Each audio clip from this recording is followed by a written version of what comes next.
ஒரு follower deep நெக்னு comment பண்ணியிருந்தாங்க. அவங்களுக்காகவே டீட்டெயில்டாக இந்த வீடியோ மேக் பண்ணியிருக்கேன். ஃபஸ்ட்டு எந்த ப்ராப்ளமாக இருந்தாலும் டைரெக்டாக சொல்யூஷன் என்னன்னு தேடாமல் எதனால் அந்த ப்ராப்ளம் வருதுன்னு அண்டர்ஸ்டாண்ட் பண்ணிக்கிட்டோன்னா அந்த ப்ராப்ளம் ரிப்பீட் ஆகாமல் நம்மளால் பார்த்துக்க முடியும். இந்த வீடியோவில் பார்க்க போகிறது ஷோல்டர் ஃபால் இல்லையா? இப்போது ஹை நெக் அப்போ இல்லாத ஷோல்டர் ஃபால் ஏன் டீப் நெக் பேட்டர்ன் போகும்போது மட்டும் வருது?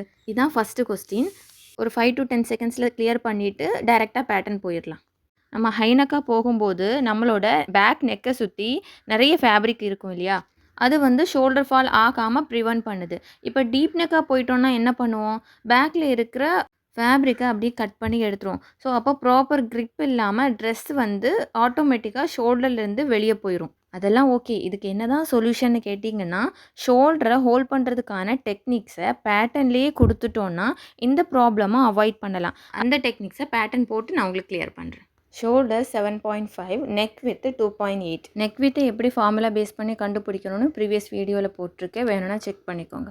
ஷோல்டர் 7.5 நான் அதை மார்க் பண்ணுறேன். அண்ட் அதுக்கப்புறம் நெக் வித் வந்து 2.8 அதையும் மார்க் பண்ணுறேன். ஷோல்டர் ஸ்லோப் வந்து 1 இன்ச்சு கொடுக்குறேன். அப்புறம் நெக் வித்துலேருந்து ஸ்லாண்டிங்காக ஒரு லைன் போடுறேன். நாம் ஏன் இந்த மெத்தட் பண்ணுறோன்னா, நம்ம ஷோல்டர் ஸ்லாண்டிங்காக தானே இருக்குது. அப்போது பேட்டர்னையும் அதே மாதிரி தான் ட்ராஃப்ட் பண்ணணும்.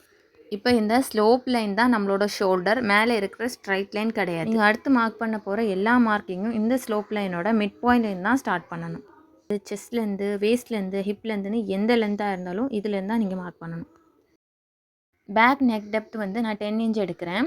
ஸோ இப்போது இதுக்கான ஃபார்முலா என்னென்னா, நெக் டெப்த் -1 × 0.25. இப்போ ஆன்சர் 2.25.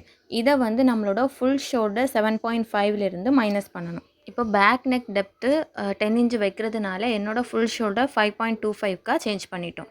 ஸோ அதுக்கப்புறம் என்ன பண்ணுவோம்? நெக்கோட டெப்த்தை வந்து மார்க் பண்ணுவோம். ஸோ இந்த டைமில் நார்மலாக பண்ணுற மிஸ்டேக் என்னென்னா, நெக் வித்துலேருந்து நெக் லென்த்தை வந்து மார்க் பண்ணிடுவோம். அதுதான் பெரிய மிஸ்டேக். எப்போவுமே வெர்டிக்கல் லைனை ஷோல்டரோட மிட் பாயிண்ட்லேருந்து தான் நம்ம மார்க் பண்ணணும். அப்போனா இங்கே இருந்து எனக்கான 10 இன்ச்சை நான் மார்க் பண்ணிக்கிறேன்.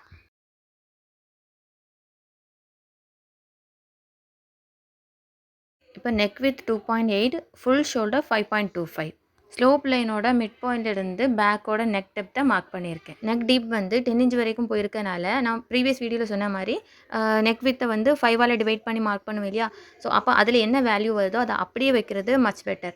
இல்லைனா அந்த நெக் வித்துலேருந்து ஒரு 1/4 இன்ச் மட்டும் எக்ஸ்ட்ரா ஆட் பண்ணிக்கலாம். அதை தாண்டி போகாமல் இருந்தால் தான் நெக் வந்து ஃபால் ஆகாமல் இருக்கும். நெக்கோட வித்து வந்து 2.8ல் மார்க் பண்ணியிருக்கோம் இல்லையா?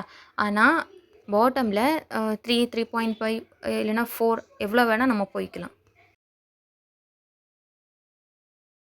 ஷோல்டர் ஃபால் ஆகாமல் இருக்க நம்ம ஃபஸ்ட்டு பண்ண ஸ்டெப் வந்து ஷோல்டர் மைனஸ் 7.5 5.25 சேஞ்ச் பண்ணோம். பட் அது மட்டும் போதாது. உங்களுக்கு பேட்டர்ன் பார்த்தாலே தெரியும் ஷோல்டர் ஸ்லாண்டிங்காக இருக்குது. நம்மளோட ஷோல்டரும் ஸ்லாண்டிங்காக தான் இருக்கும். இந்த பேட்டர்னை அப்படியே கொண்டு வந்து நம்ம ஷோல்டரில் வச்சோன்னா க்ரிப் இல்லாமல் அது ஃபால் ஆயிரும். அப்போ பேட்டர்ன்லேயே நம்ம அதுக்கான ஹோல்டை கொடுக்கணும் இல்லையா? ஸோ அதனால் பேட்டர்னில் இருக்கிற ஸ்லோப் லைனை நான் கம்ப்ளீட்டாக கட் பண்ணுறேன்.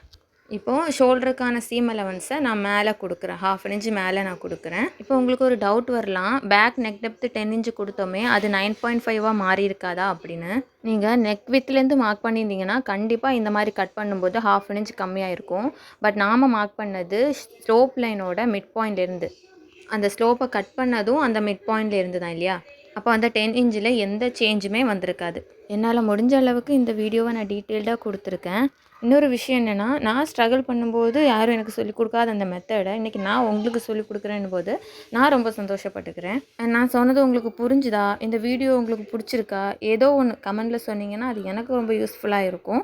நெக்ஸ்ட் சம்மந்தமாக இன்னும் 30 வீடியோஸ் மேக் பண்ணணும்னு நினச்சிட்ருக்கேன். இந்த வீடியோ உங்களுக்கு யூஸ்ஃபுல்லாக இருந்துச்சுன்னா சப்ஸ்கிரைப் பண்ணிக்கோங்க. யாரெல்லாம் இந்த நெக் தியரை கற்றுக்கணும்னு நினைக்கிறீங்களோ அவங்களுக்கு இந்த வீடியோவை ஷேர் பண்ணுங்கள். See you in my next video.